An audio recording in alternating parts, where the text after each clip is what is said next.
Vanessa and I have some exciting news for you. Starting now, you can listen to Cults episodes that are older than 6 months, completely ad-free, exclusively on Stitcher Premium. We're always looking for ways to improve the listener experience. We found an amazing partner in Stitcher to bring you episodes ad-free 6 months after they're released. Again, this will only affect episodes that are older than 6 months. Nothing else will change. We'll still be releasing new Cults episodes wherever you listen to podcasts. For a free month trial, go to stitcherpremium.com/Parcast and use promo code Parcast. That's stitcherpremium.com/Parcast and use promo code Parcast. If you haven't heard Parcast's newest show, Extraterrestrial, you need to check it out right away. Extraterrestrial explores tales of alien encounters. Millions of people claim to have seen alien life, but there's very little evidence to support it. Are we really alone in the universe? Search for and subscribe to Extraterrestrial wherever you listen to podcasts, and please don't forget to rate and review. Due to the graphic nature of this cult's crimes, listener discretion is advised. This episode includes discussions of murder and assault that some people may find offensive. We advise extreme caution for children under 13. 10 maidens sat in a living room, looking at each other with dread. There was an unspoken secret between them, a shared humiliation. They sat patiently, waiting to see who would be called tonight.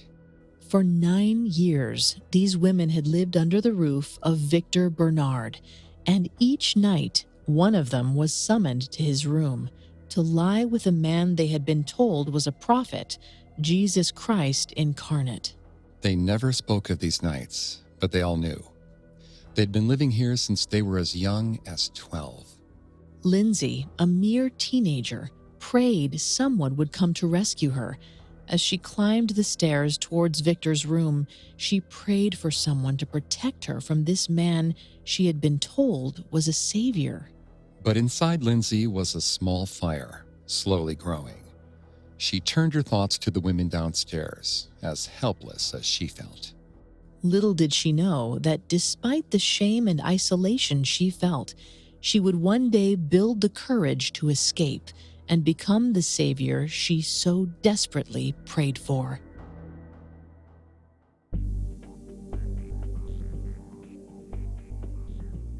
Hi, I'm Greg Polson. And I'm Vanessa Richardson. And this is Cults on the Parcast Network. Today we continue our examination of Victor Barnard and his secluded cult, the River Road Fellowship. You can listen to previous episodes of Cults, as well as all of Parcast's other shows, wherever you listen to podcasts. A new episode comes out every Tuesday. A lot of you have asked how you can help support the show. And if you enjoy the podcast, the best way to help us is to leave a 5-star review. You can also find us on Facebook and Instagram at Parcast, and on Twitter at Parcast Network.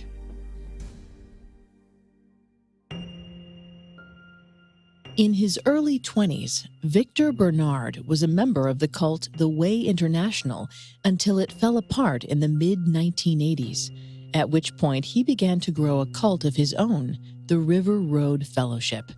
Last week, we explored how Victor Barnard established the fellowship by overtaking local Bible study groups in his home state of Minnesota. This week, we'll follow the collapse of the River Road Fellowship as the crimes of Victor Barnard were exposed on a national stage. In the late 1990s, Victor Barnard established Shepherd's Camp, a commune for members of his cult to live in isolation from the world at large.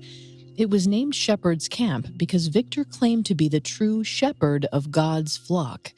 Throughout the 90s, Victor's followers gradually went from seeing Victor as their pastor to seeing him as Christ incarnate. In the summer of 2000, Victor chose 10 firstborn girls from the camp to live with him and serve him. They would concentrate on domestic duties so he could spend his energies communing with God. The girls ranged in age from 12 to 24 years old. They were called the Maidens and were married to Victor all at once in a simple June ceremony. Bear in mind, Victor was already married to a woman named Stephanie. She was one of his most ardent believers. They had 4 sons together, but she lived in a separate home from Victor, which helped him make the argument that he needed women around for housework. Stephanie seemed to be all for the Maidens, at least at first. For the girls chosen as Victor's maidens, it was seen as a great honor around the camp. No one suspected Victor's true intentions or guessed how he would exploit them. Soon after moving in with Victor, he began having sex with them on rotation. Some of the girls were as young as 12. Victor claimed that he was teaching them love, that even though they were having sex, his holiness kept their virginities intact. The maidens felt trapped, largely because they had no one to turn to for help. Victor actually asked the parents for permission to have sex with their daughters, and all 10 sets of parents had agreed. Plus, Shepherd's Camp was almost completely isolated from the outside world. They operated small cleaning and pottery businesses within neighboring towns to help with overhead, but followers had very little contact with non-members otherwise. But on one such occasion, a maiden named Lindsay Turnamby went with her mother to the dentist. Lindsay was wearing a gold ring on her ring finger. It symbolized her spiritual marriage to Victor. The dental hygienist asked why someone in their teens would be wearing what was basically a wedding band. Lindsay was caught on the spot. She stumbled, unsure of what to say. Her mother stepped in with a quick story about the ring being a symbol of her devotion to the church. When they got back to Shepherd's Camp, Lindsay's mother, Peggy, brought her before Victor to explain herself. Peggy was reportedly one of Victor's most devout followers, second only to Victor's own wife.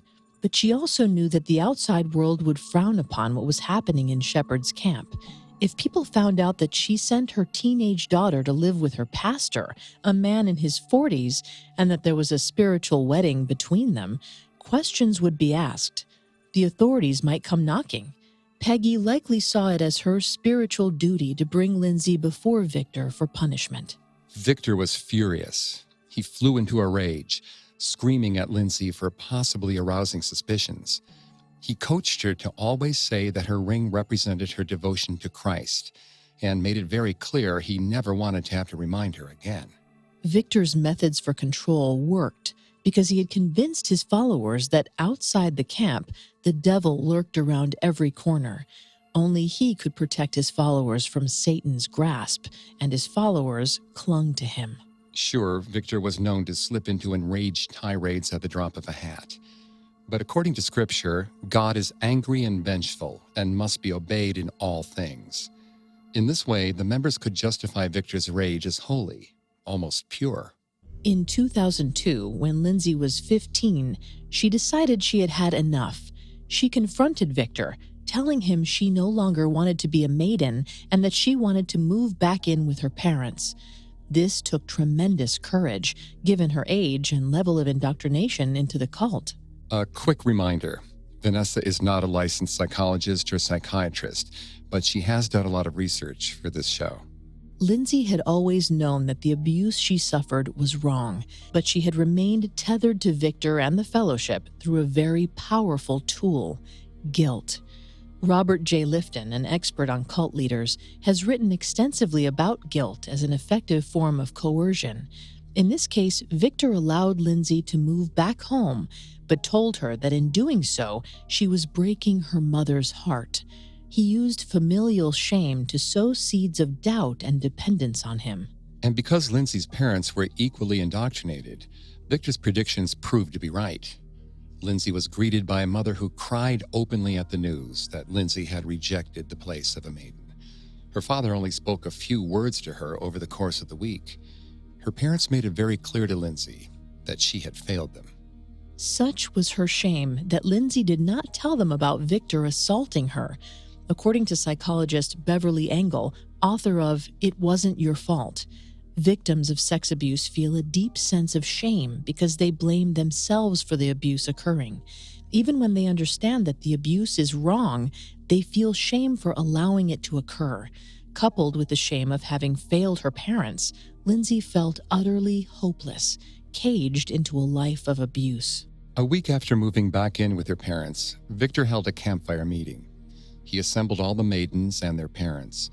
Despite her moving out, Lindsay and her parents were summoned as well. Here, Victor called out Lindsay for forsaking God and daring to disobey God's word. He said the fate of any chosen maiden who disobeyed him was damnation. Lindsay later described feeling sad and confused. She didn't fully understand why her parents wouldn't help her. She was angry that her parents kept bringing her to Victor, even though she made it clear she didn't want to be a maiden. Victor asked the maidens to stand in a line before their families and asked each of them what they wanted to do. One by one, they said they wanted to remain maidens and worship God by helping Victor. Finally, he got to the end of the line, where Lindsay was waiting. He asked her. Lindsay could feel all eyes on her. She felt like she was in a pressure cooker, which was exactly what Victor was banking on.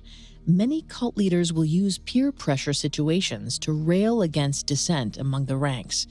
In her book, Cults in Our Midst, Dr. Margaret Thaler Singer described how cult leaders use the need for group conformity to control their members. In this case, he made it apparent to Lindsay that she was not only rejecting him, but her friends and family as well. Lindsay caved. She told Victor she would remain a maiden and move back in with him. Her parents rejoiced. Everyone there was happy to see Lindsay return to the maidens. Throughout the early 2000s, the maidens lived in an isolated hell designed by Victor. They only saw their parents once a month, sometimes less. They relied on each other for any kind of homeschooling and were responsible for all the chores around Victor's residence. Meanwhile, the maidens had no idea of what was happening in the outside world. Pop culture was an instrument of the devil and cut off from the camp. So were technologies like cell phones and the internet. Yet life at Shepherd's Camp was very different for the young men growing up at the same time as the maidens. The boys had significantly more freedom than the girls. They were taken on hikes and excursions into the wild. Victor even took the young men on excursions to Colorado to study wildlife and reconnect with nature. He created a leadership group for the boys called the Gamblers. None of these privileges, especially a path to leadership, existed for the girls in the fellowship. Victor actively worked to reinforce the idea that men needed to be physically and mentally strong in a hostile world, while the women waited dutifully at home. Victor taught very traditional patriarchal ideas at the camp. This kept an alpha male such as himself firmly at the top of the food chain, but it also devalued the women tremendously. The maidens had little choice but to retreat into themselves and put on the appearance of dutiful, obedient wives. To Victor, this was their proper play in society. While the camp was described by some as an army barracks, such a utilitarian existence didn't apply to Victor. He drove a Cadillac Escalade and a motorcycle, paid for with membership fees. The cult had small businesses in neighboring towns, cleaning homes and selling pottery. In addition to collecting all profits from these little ventures, incoming members were asked to drain their bank accounts and hand the money over to Victor. He then proceeded to squander it on whatever whim his heart desired. Those funds would also pay for Victor to take occasional trips to Brazil.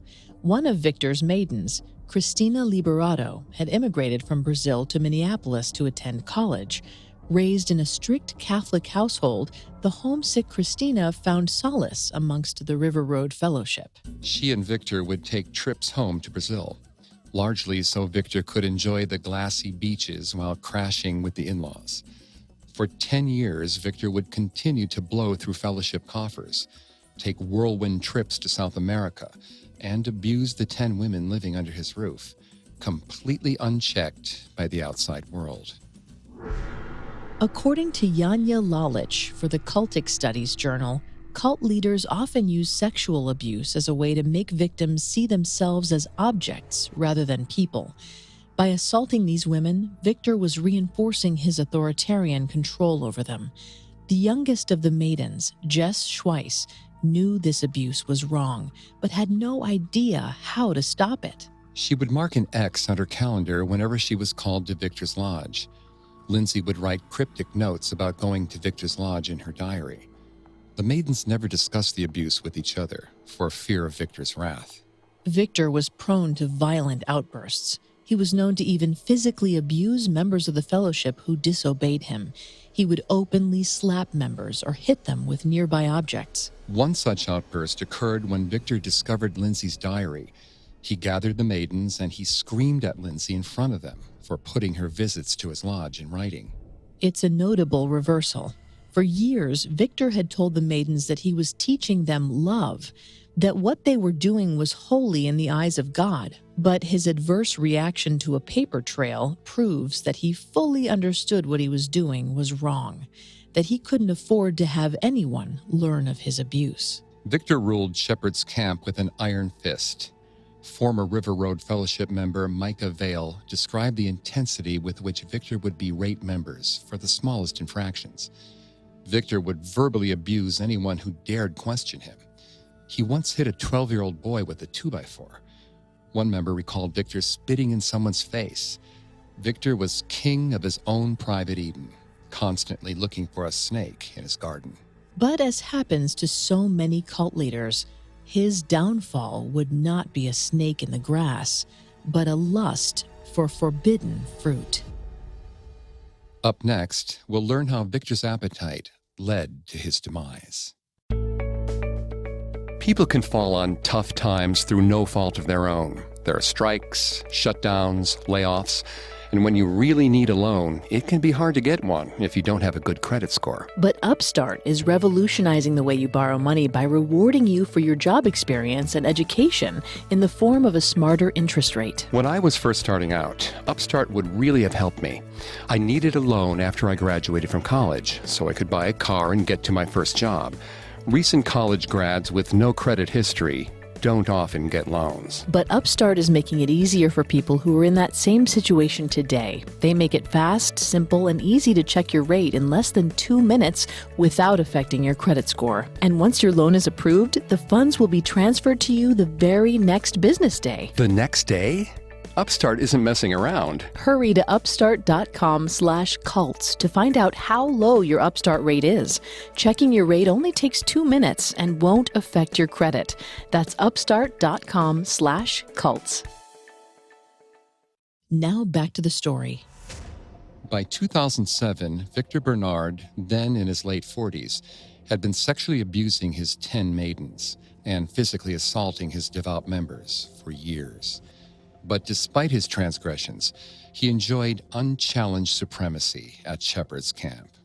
But Victor's need to control women sexually would soon get the better of him. Dawn Koch and her husband were devout members of the River Road Fellowship. Dawn was a member of the church choir. She was older than the maidens, married with children of her own. One day in the late 2000s, Victor came to her towards the end of a choir rehearsal. He asked to speak with her privately, then preyed on her insecurities. He assured her that she was beautiful in the eyes of God. He would know the eyes of God were his eyes. He convinced her to take off her shirt and sing for him topless. Soon they were in his room. Dawn became another conquest. While Dawn did feel guilty about cheating on her husband, she also felt a strange sort of privilege. She believed that out of all the women at Shepherd's Camp, she had been chosen by God's prophet. But she was not the only one. Victor soon began sleeping with several other married women in the camp. Remember, in the 1980s, when Victor was in college, he was the victim of emotionally abusive phone calls from his mother, a woman afflicted with undiagnosed bipolar disorder. Dr. Timothy Legg wrote for Healthline that bipolar disorder is hereditary. This particular mental illness ran in Victor's family, and Victor's insatiable need for sex is in fact a symptom of bipolar disorder, as were his violent outbursts. It's very possible that he was also living with undiagnosed bipolar disorder. Victor continued to sleep with several married women at camp. After having abused the daughters of these families for years without consequence, he likely assumed it would be the same case with these older women, but he underestimated his power over these older women. While the young maidens knew they were being victimized, the married women had a very different view. Dawn Koch said she felt special that a man as holy as Victor had chosen her and wouldn't have felt the same shame to keep her quiet. It's likely his other mistresses agreed. While they certainly didn't want their husbands to know, it's not unthinkable that they confided in each other. Soon, rumors spread through camp that Victor was sleeping with married women. This infidelity didn't sit well with many of the followers. River Road Fellowship had been founded in the wake of the Way International, a cult that had split apart due to adulterous activity on the part of their leader.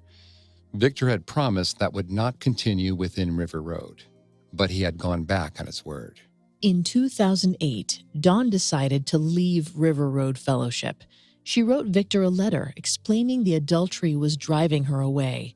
When she found out that Victor was sleeping with other married women, she realized she was not special or chosen.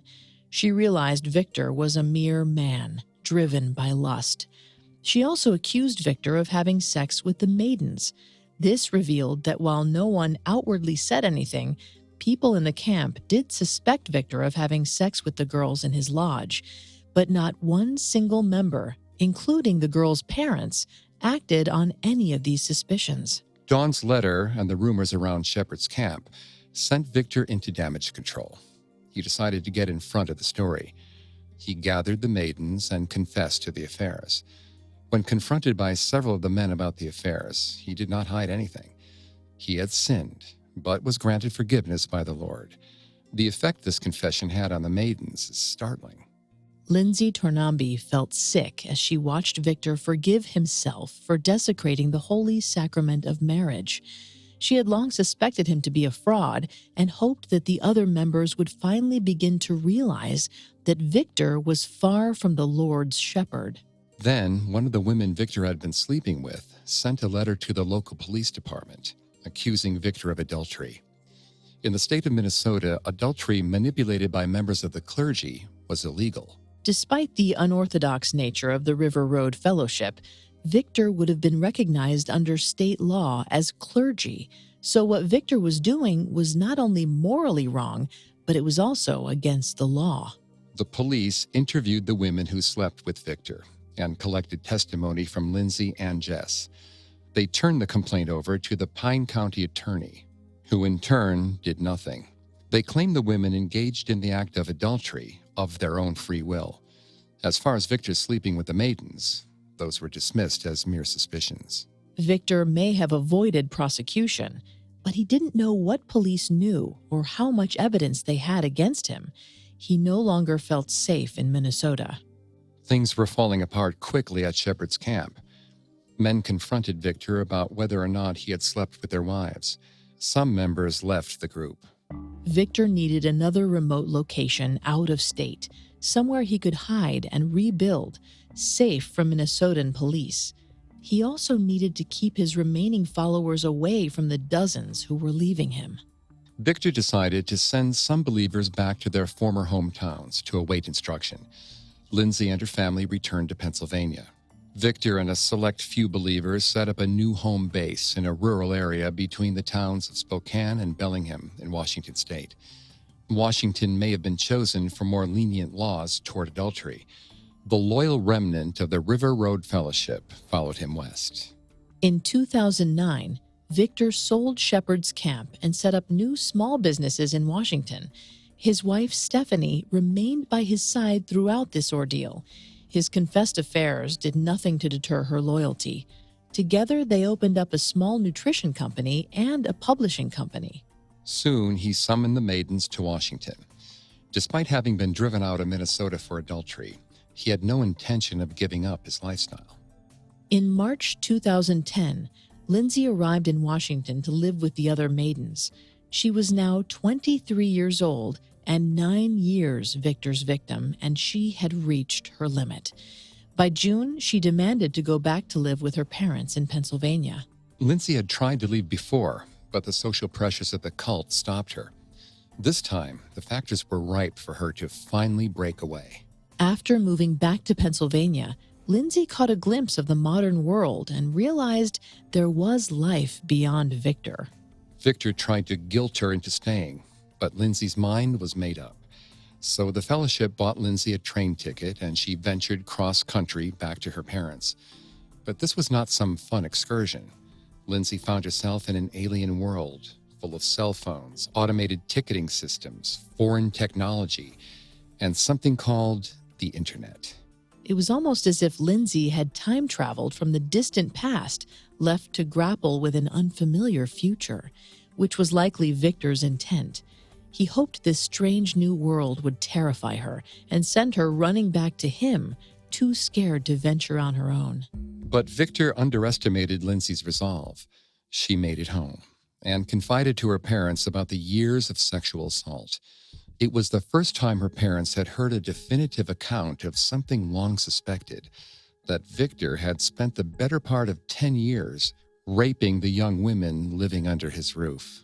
But as she opened up about this intense trauma, she watched her mother's face fill with love and compassion, but not for her, for Victor. Lindsay's mother, Peggy, stopped Lindsay mid-story. She swore her loyalty to Victor and demanded the same of Lindsay. If Lindsay was going to keep bringing up these accusations, then Lindsay would have to leave their home. Lindsay was shocked and heartbroken, but she also showed incredible strength. She left her mother's home, and they have not spoken since. Peggy's reaction is painful and disturbing, and may be a result of cognitive dissonance.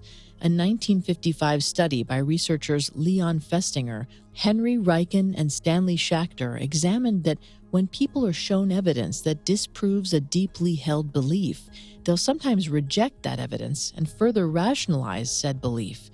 Peggy needed Victor to be the savior she had devoted her life to and rejected a conflicting narrative. While Lindsay may have been estranged from her mother, she did find support from extended family. When she told her story to an aunt and uncle, they urged her to contact authorities. Her testimony was what was needed to go after Victor Barnard. Lindsay remembered the exact date, January 3, 2012. She called Pine County authorities to tell them her story. Just a little while later, Jess Schweiss also came forward. She told her parents, but they too rejected her story. Jess's mother simply said, "The blood of the Lamb washes all." Lindsay and Jess brought what they could to authorities. Police gathered Jessica's calendars, which marked the days when Victor had sexually assaulted her. They also took Lindsay's diaries, which mentioned visits to the lodge. Police knew this was insufficient evidence to press charges, but they did want to bring Victor in for an interview. Investigators in Washington state were sent to question River Road Fellowship members who were spread out across homes in the rural Spokane suburbs. But what started as routine questioning quickly turned into a manhunt. The members claimed they didn't know where Victor was and offered no cooperation in the investigation.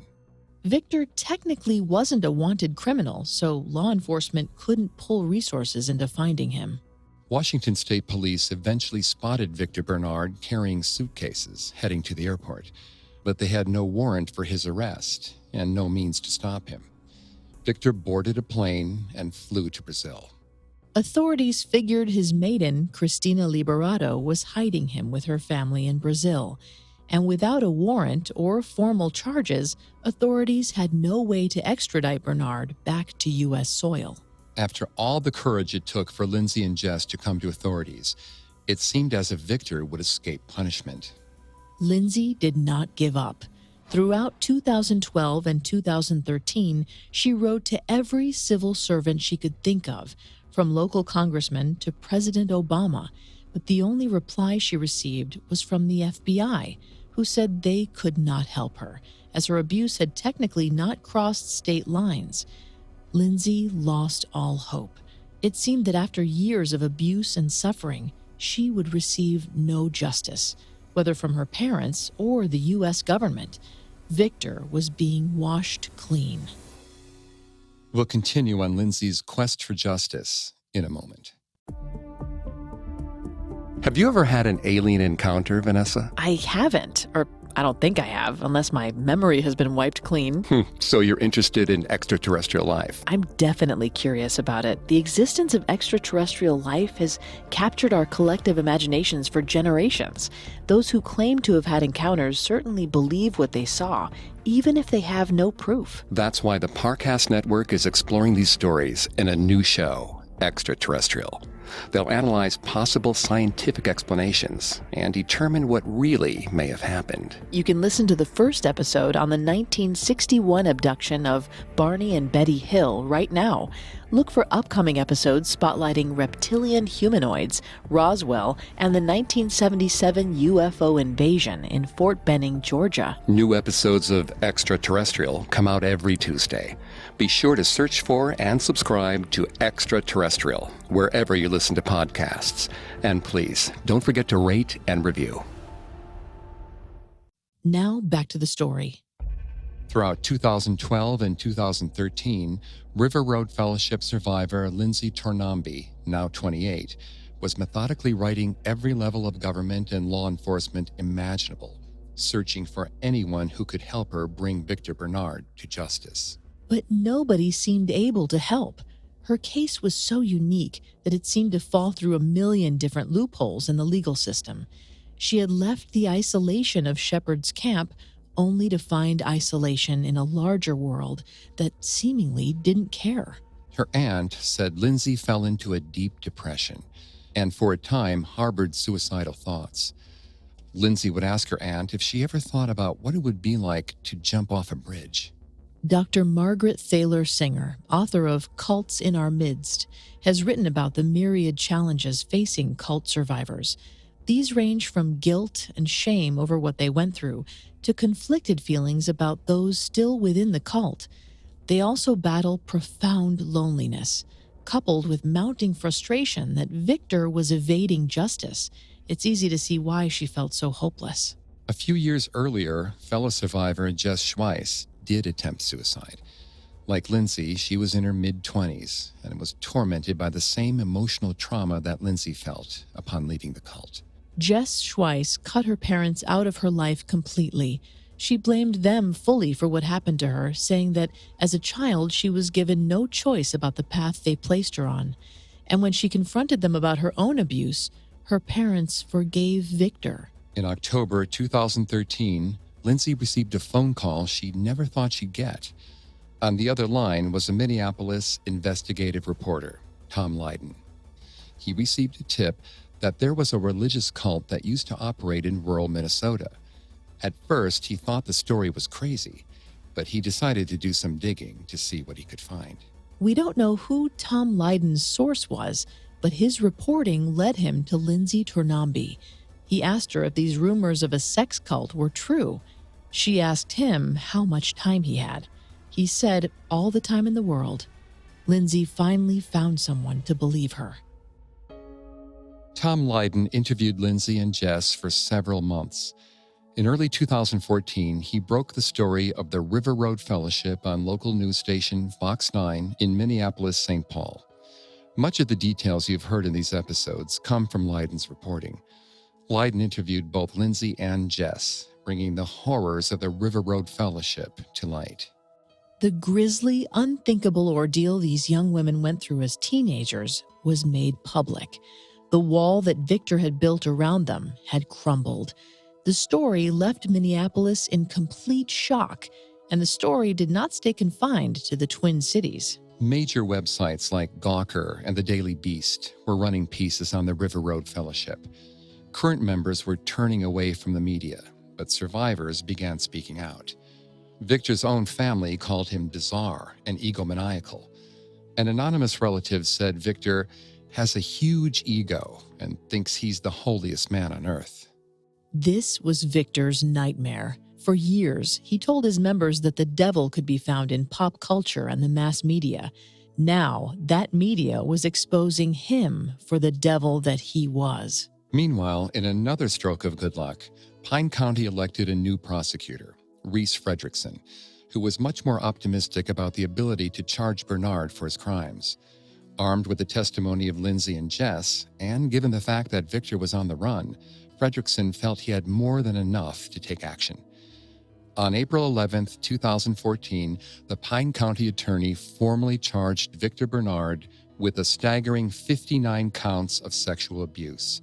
A nationwide warrant was issued for his arrest. There was just one problem. No one knew where Victor was. Victor went from prophet to fugitive. While authorities saw him fly to Brazil, they suspected he had returned to Washington state in secret. Victor Barnard's name went on the most wanted list with a $25,000 reward for information leading to his arrest. Authorities found no help from the River Road Fellows in the Spokane area. They remained fiercely loyal. Victor had brainwashed them into not believing anything they may have seen on the local news, so they still presumed his innocence. It was them against the demonic world at large. Deputy U.S. Marshal Brian Peterson said Victor Barnard was one of the most unique fugitives he had ever hunted because of Victor's lack of self-sufficiency. He relied heavily on the Maidens at Shepherd's Camp for all his basic needs, like clothing and food. The marshals didn't think he'd want to venture too far from them and decided to concentrate their search there. There were still several Maidens loyal to Victor within the Washington State River Road Fellowship.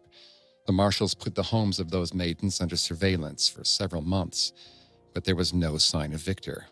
After all those years of abuse, it's hard to fathom why some Maidens would remain so loyal. But it's important to remember what Dawn Koch said. She had felt chosen by someone she thought was a prophet. It's possible these Maidens felt the same way. In an effort to help other potential victims, Lindsay granted numerous requests for interviews and media appearances. It's no surprise that she would use her experience to help others. But it is surprising that another member of her family came forward, her father, Carmen. While Lindsay's mother remained loyal to Victor, her father, Carmen, openly denounced the River Road Fellowship. He claimed to have known nothing about Victor raping his daughter while she was in his care. But Lindsay would dispute that, saying her father knew full well what was happening at the lodge. Their family schism would find itself on national television on the Dr. Phil Show in November 2014. 6 years after breaking free of the fellowship, Lindsay would finally confront her father, a man who married her off to her abuser at 12 on national television. It was a remarkable thing to watch. Carmen denied any knowledge of the assault, but throughout the interview, he would make strange backpedals, stating that he had no knowledge but was also under Victor's spell and didn't know how to say no. It painted a portrait of a man who knew he had failed his daughter, but was unable to fully accept his culpability. It clearly broke Lindsay, who reminded Carmen of the day he had given Victor permission to rape her. It was the same day that he had married her off at age 12. She asked him over and over again, "How could you not know?" But he had no answer. Meanwhile, the U.S. Marshals were still on the hunt for Victor. Any attempt to find him in Spokane came up empty. But something drew their attention back to Brazil. Investigators found out that Christina, Victor's maiden, came from a very wealthy family. She had recently purchased 3 properties in Brazil. U.S. Marshals believed they could have been places to hide Victor, or worse, places for Victor to start up another River Road Fellowship, safely protected from U.S. authorities. The Marshal Service enlisted the help of Brazilian authorities and put Christina under watch. But Christina proved a hard mouse to catch.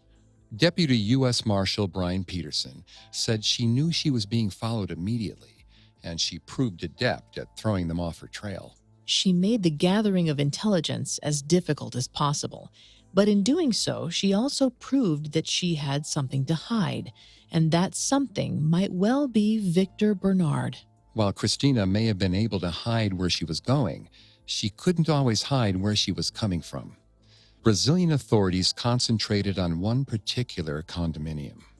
In February 2015, in the resort town of Pipa Beach in northern Brazil, Victor Barnard and Christina were enjoying a pleasant morning together. But it was quickly interrupted by loud knocks at the door, followed by the charge of heavily armed Brazilian police. The cops had set up a perimeter around the property. In moments, it was over. Victor Barnard was in police custody. For the second time since she left the River Road Fellowship, Lindsay Turnambi received a call she never thought she'd get. Victor was under arrest. It was an incredibly emotional moment for Lindsay. Vindication after years of people, including her own parents, turning away from her. After years of isolation and pain, Lindsay might get justice. However, transporting Victor back to the U.S. wasn't going to be a simple matter. Negotiations between the U.S. and Brazilian governments dragged on for a year. During that time, Victor tried to hang himself in his prison cell. Was Victor overwhelmed by guilt over what he had done? Not likely. Victor was used to living in his own private paradises. He more likely didn't want to have to face the prospect of a hard life in prison. In March 2016, in Minneapolis, Minnesota, Victor Barnard appeared in handcuffs in a Pine County courthouse. Tom Lydon was there to get his first look at Victor Barnard, but life on the road was not kind to the former shepherd. Instead of the bold, confident figure who commanded people's loyalty, the court saw a weak, thin figure, haunted and disheveled. Lydon said later Victor looked like he was pulled from a drunk tank. Bail was set for $1.5 million, even though prosecutors argued for the much larger sum of $7 million. Pine County attorneys worried that if Victor's remaining followers sold off their assets, they could raise the funds. Other conditions were set, such as Victor surrendering his passport to make sure he wasn't a flight risk. Prosecutors had good reason to worry about his followers' loyalty. Lindsay Turnambi's mother wrote a character witness letter on behalf of Victor. She wrote that Lindsay's testimony was false and that Victor was a compassionate servant of Christ. She said she only saw Victor treat Lindsay with purity. It crushed Lindsay. In July of 2016, Victor's wife Stephanie filed for divorce. In the filing, Stephanie claimed to have been separated from Victor since 2010, shortly after discovering he was sleeping with married women. However, other family members of Victor told the press she knew of Victor's sexual abuse of the Maidens. It's possible the affairs snapped her out of her spell. It could also have been her desire to protect their 4 sons from Victor's influence. On October 11, 2016, Victor Barnard once again shocked the nation.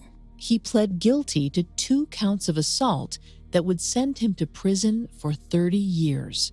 He claimed he wanted to spare the victims the torment of trial, wherein their family members would testify against them. Lindsay and the other survivors were dubious. They believed Victor fell on the sword to appear like a martyr to his followers, when in actuality, he was protecting his own legacy by skirting around the trial. Only 3 followers appeared in court to support Victor on October 11th. Then guards removed him from the room, and in that instant, the fellowship was dead.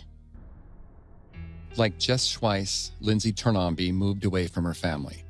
She told Tom Lydon she didn't consider her parents family anymore. They chose Victor. She was choosing a future for herself. And on January 8th, 2017, a fellow inmate named Shane Kringen entered Victor's cell, then brutally beat Victor unconscious. Victor suffered broken facial bones, ribs, lacerations, and a collapsed lung. Victor was left with severe brain trauma, hearing problems, vision problems, and memory gaps for the rest of his life. When brought before a judge for the assault, Kringen claimed he was doing God's work. It seems that after years of inflicting abuse while claiming to be Christ incarnate, Victor had found himself abused by a man acting as God's vengeance.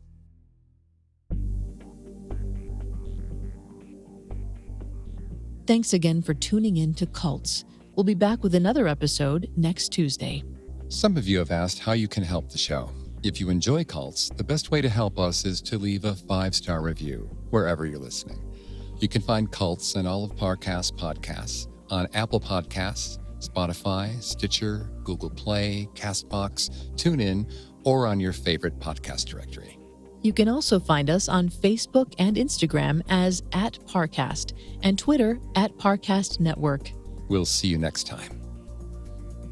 Cults was created by Max Cutler and is a production of Cutler Media and is part of the Parcast Network. It is produced by Max and Ron Cutler, sound design by Russell Nash, with production assistance by Ron Shapiro and Paul Mahler. Additional production assistance by Maggie Admire and Carly Madden. Cults is written by Tim Davis and stars Greg Polson and Vanessa Richardson. Don't forget to listen to the Parcast Network's newest show, Extraterrestrial, which explores tales of alien encounters. If you enjoy shows about paranormal events, then you should definitely check out Extraterrestrial, where they aim to answer the question, are we really alone in the universe? Be sure to search for and subscribe to Extraterrestrial wherever you listen to podcasts. And please don't forget to rate and review.